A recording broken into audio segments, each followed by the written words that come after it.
چاہے انسان کے والدین ہی کیوں نہ ہو، چاہے اس کے کوئی بزرگ ہی کیوں نہ ہو، خاندان کے کوئی بڑے اور معزز ہی کیوں نہ ہو، صاحب حسب و نسب ہی کیوں نہ ہو، کوئی کتنا بڑا لیڈر کیوں نہ ہو، آپ بے شک ٹھیک ہے رشتہ داری اپنی جگہ ہے اور ویسے کوئی تعلق ہے اپنی جگہ ہے، لیکن جو کام غلط ہے اس کو غلط کہیں۔ اگر اس گناہ سے بچنا ہے اس کے گناہ سے بچنا ہے، ورنہ کرے گا وہ اور وہ بھی بھرے گا اور آپ بھی بھریں گے بلا وجہ اس کا کیا ہوا، جبکہ آپ نے کچھ بھی نہیں کیا۔ جس کو کہتے ہیں کہ کھایا پیا کچھ نہیں، گلاس توڑا 12 نے، یعنی خواہ آپ نے سل لے لیا، اور کتنا لے لیا ہمیں پتہ بھی نہیں ہے۔ یعنی آپ اندازہ کریے اتنا نازک مسئلہ ہے کہ ہم اپنے زمانے سے پیچھے نکل کر بھی اگر گئے اس معاملے میں، جیسے وہ حابیل کا قتل ہوا تھا، سب سے پہلا قتل، اور قابیل نے کیا آدم علیہ السلام کے بیٹے، اور کوئی آج بیٹھ کے، میں مثال دے رہا ہوں، آج بیٹھ کے کہے کہ صحیح کیا تھا، قابیل نے صحیح قتل کیا تھا معاذ اللہ، تو یہ آج اتنے ہزاروں سال کے بعد قابیل کا گناہ اپنے کندھے پہ اٹھا کے لے کے جائے گا خواہ۔ بالکل ایسی بات ہوئی ایک دفعہ امام شعبی کے سامنے۔ امام شعبی رحمۃ اللہ علیہ بہت بڑے بزرگ ہیں۔ ایک شخص آیا اور اس نے آ کر حضرت سیدنا عثمان غنی رضی اللہ عنہ کی شہادت کے حوالے سے کہا کہ اچھا ہوا کہ وہ قتل کر دیے گئے، یعنی اس نے اس قتل کی تائید کی ہے۔ تو حضرت امام شعبی رحمۃ اللہ علیہ نے جب یہ سنا تو انہیں بڑا غصہ آیا اور فرمایا انت شریک فی دمہ، اگر تو یہ بات کرتا ہے تو تو بھی عثمان کا قاتل ہے، تو اگر تائید کرتا ہے تو بھی قاتل ہے۔ تو دیکھیے آپ کتنا نازک ہے مسئلہ۔ آج کیسے لوگ بہت سی ایسی باتیں کرتے ہیں، یزید کے حوالے سے لے لیجئے، کس طرح اس کی تائید کرتے ہیں، اس کی تعریفیں کرتے ہیں اور کہتے ہیں بس وہ بالکل صحیح تھا، یعنی اس کے وہ جرائم کے جو پوری امت مانتی ہے، پوری امت، یعنی وہ لوگ بھی مانتے ہیں کہ جو اس کو مسلمان کہتے ہیں، کافر نہیں کہتے، لعنت کے وہ قائل نہیں، وہ بھی مانتے ہیں کہ یہ جرائم تو اس کے نامہ اعمال میں ہیں، یہ تو اس نے کیے ہیں۔ تو اب آج لوگ جو ہیں اس کی محبت میں یہاں تک آگے چلے گئے کہ نہیں وہ تو بڑا مومن تھا، امیر المومنین تھا، اور تابعی بزرگ ہے، تابعی ہے رضی اللہ عنہ رحمۃ اللہ علیہ، کیا کیا وہ کہنے لگ جاتے ہیں۔ تو اس کا مطلب ہے یہ یزید کے سارے نامہ اعمال میں شریک ہونے جا رہے ہیں۔ کتنا بڑا بوجھ اٹھائیں گے کہ کربلا والوں کی شہادت، آل رسول کی شہادت، یہ گناہ اس کے نامہ اعمال میں سب سے بڑا، اور پھر اس کے بعد اہل مدینہ پہ حملہ، پھر کعبۃ اللہ پہ اٹیک، اس کے مظالم کی داستانیں بہت طویل ہیں، اور پھر اس کا فسق و فجور، یہ سب چیزیں سب اٹھا لیا انہوں نے خواہ۔ تو ہم کہیں ایسا نہ ہو کہ وہاں جا کے یہ پچھتاوا ہمیں ہونے لگے کہ لو جی جو کام ہم نے کیا نہیں، خواہ ہمارے گلے میں پڑ گیا، اور ایسی چیزیں پڑ گئیں جو ہم کر بھی نہیں سکتے تھے، ہم نے محض تائید کر کے اور حمایت کر کے ان کو گلے کا توق بنا دیا۔ ظاہر ہے آج کون کر سکتا ہے ایسا گناہ؟ اب تو اللہ کے نبی بھی نہیں دنیا میں، اور وہ صحابہ بھی نہیں، اہل بیت بھی نہیں، لیکن یزید کی تائید و حمایت کر کے اور اس کے سارے کاموں کی تحسین کر کے خواہ اہل بیت اطہار کے قتل کا ذمہ اٹھا لیا۔ تو یہ بہت خطرناک معاملہ ہے، اس کو ہمیں ہر لحاظ سے دیکھنا ہوگا۔ دین کا اصول ہے کہ جب بھی کوئی اس طرح کرے گا تو وہ اس کا ذمہ دار ہوگا، رسپانسبل ہوگا۔ آج کے دور میں سوشل میڈیا بہت استعمال ہوتا ہے، ہم اس میں بھی سمجھتے ہیں کہ کوئی فرق نہیں پڑتا، کسی کو لائک کریں کسی کو ڈس لائک کریں، کیا فرق پڑتا؟ ایک چیز ہمیں اچھی لگی ہمیں لائک کر دیا، اچھا اب جو اچھی لگی آپ کو یہ سمجھ لیجئے کہ وہ اللہ اور اس کے رسول کو بھی اچھی لگی یا نہیں، بس۔ اب ایک ناچ گانا کسی نے کیا، کوئی فحاشی اریانی کا پروگرام، بے حیائی کا، وہ کہیں ہوا، سوشل میڈیا پہ آپ کے سامنے آیا، آپ نے لائک، آپ اس کے ساتھ شریک ہو گئے، حالانکہ آپ تصور بھی نہیں کر سکتے کہ آپ ایسا کام کریں گے، لیکن آپ اس فحاشی میں گئے، اور اس سے بڑی بات یہ ہے کہ کوئی بیٹھ کر کے گستاخی بے ادبی کر رہا ہے، کوئی دین کا مذاق اڑا رہا ہے، کوئی گمراہی کی بات کر رہا ہے، اور آپ کو کوئی چیز پسند آ گئی، انگریزی بہت اچھی بول رہا ہے، صاحب پڑھا لکھا ہے، اور آپ ویسے ہی اسے لائک کرتے ہیں کسی بھی وجہ سے، اور اس پروگرام کو بھی لائک کر دیا جس میں کہ اس نے وہ بے ادبی کی، گستاخی کی اور وہ غلط بات کی، آپ خواہ مخواہ آپ کے کھاتے میں آ گئی۔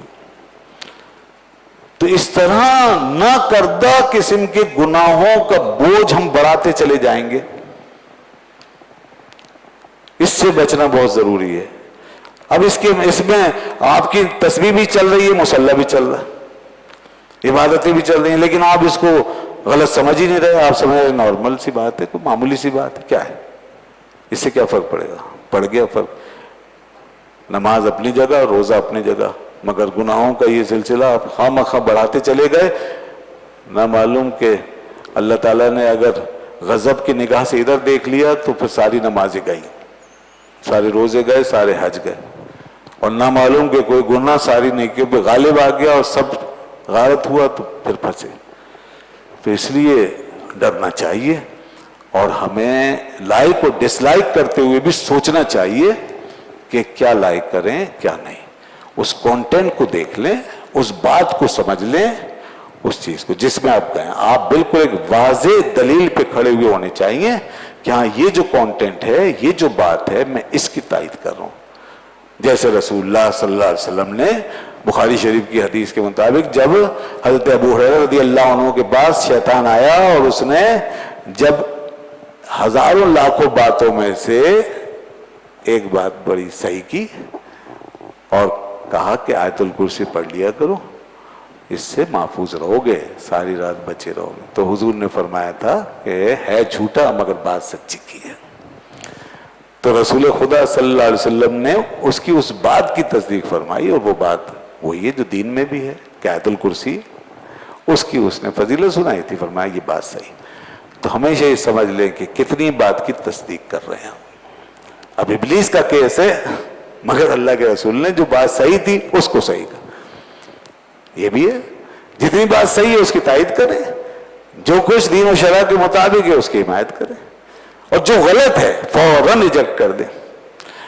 اب اسی طرح یہ جو فیصلے ہوتے ہیں، دیکھیے ہمارا قادیانیوں سے کوئی واسطہ نہیں، الحمدللہ، ہم سوچ بھی نہیں سکتے کبھی ایسی بات، اللہ محفوظ رکھے اس فتنے سے، لیکن فیصلہ کیا سپریم کورٹ نے، آج کیا یا کل کیا یا پہلے ہوئے، اور وہ فیصلہ ان کے حق میں ہے، اور ہم نے کی اس کی تائید، تم خواہ مخواہ قادیانیت کے اندر اپنا اکاؤنٹ کھلوانے چلے گئے۔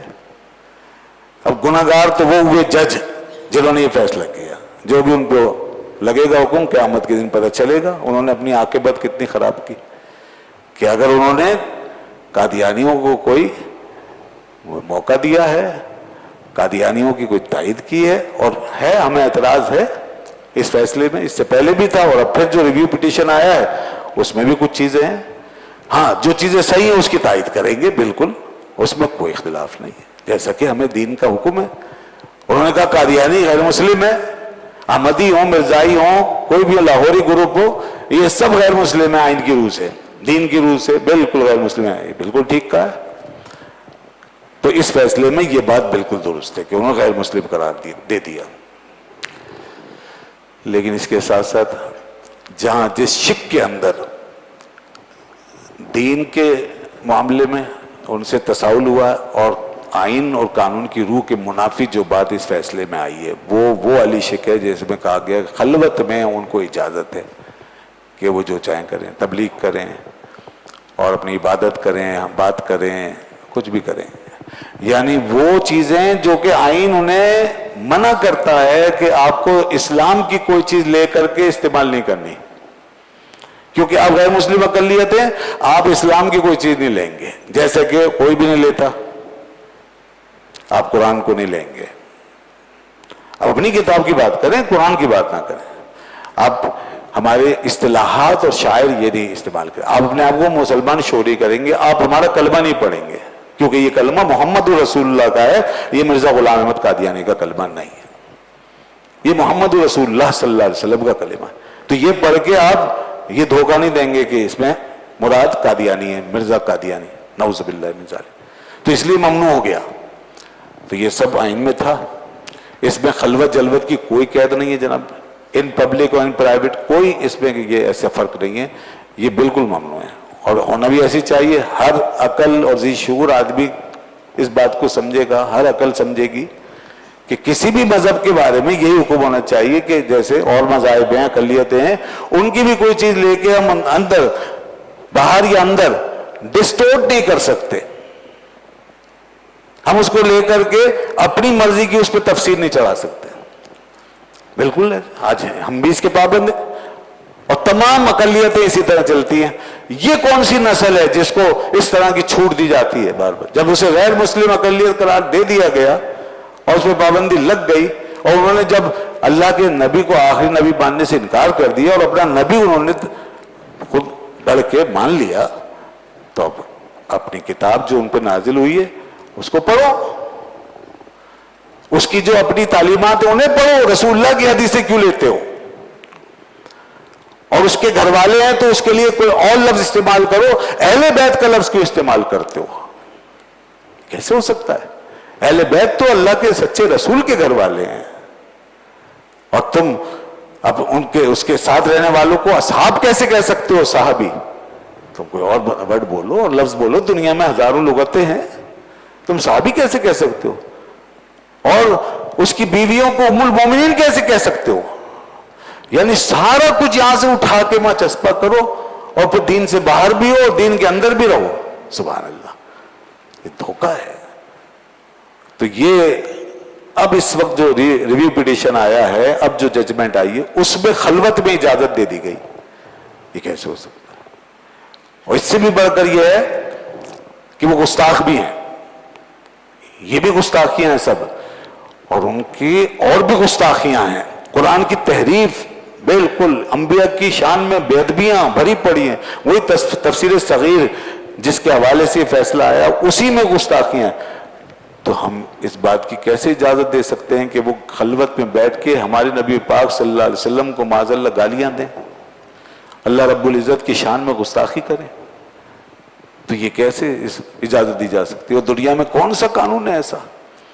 اور کیا ہمارے یہاں خلوتوں میں لوگوں کو اس بات کی اجازت دی جا سکتی ہے، مثلا ملکی قوانین کے حوالے سے، آئین کے حوالے سے اور ہمارے حساس اداروں کے حوالے سے، کہ لوگ گھروں میں بیٹھ کے ان کو جو چاہیں کہیں، ان کے جو چاہیں کریں، آئین کو جس طرح چاہیں ڈسٹورٹ کریں اور اس کو پامال کریں اور بیٹھ کے سازشیں کریں، خلوت میں رہیں، مخصوص گیدرنگ میں کریں، پرائیویسی میں کریں؟ کیا ہے ایسا کچھ؟ اجازت ہے اس قسم کی؟ قطعاً نہیں ہے. یہ آئین کے تقدس کی منافی ہے، یہ آپ کے اپنے اداروں کے تقدس کی منافی ہے. جب ہم اپنے آئین اور اپنے اداروں کے تقدس کو اس طرح پامال نہیں کروا سکتے، چاہے تمام دانشور جو دین کو سمجھتے ہیں وہ سب متفق ہیں کہ یہ فیصلے میں یہ جھول ہے، اور انہوں نے کہا ہے کہ بھئی اس کو دوبارہ پہ ریویو کرے. کیا کریں، وہ کل ہی بتائیں گے دوبارہ ریویو ہوگا یا کیا ہوگا، پھر پٹیشن جائے گی. بالکل ہونا چاہیے، کیوں نہیں ہو سکتا؟ کوئی اللہ کا فیصلہ تھوڑی ہے. پہلے غلطی ہوئی ہے، دوبارہ بھی ہو سکتی ہے، تو اس لیے اس کو دوبارہ ریویو کرنا پڑے گا. اللہ تعالیٰ ان کو ہدایت عطا فرمائے، نہ یہ اپنی آخرت تباہ کریں نہ ہماری آخرت تباہ کریں، اور ہم سب کو اللہ تعالیٰ صحیح دین پر قائم و دائم رکھے.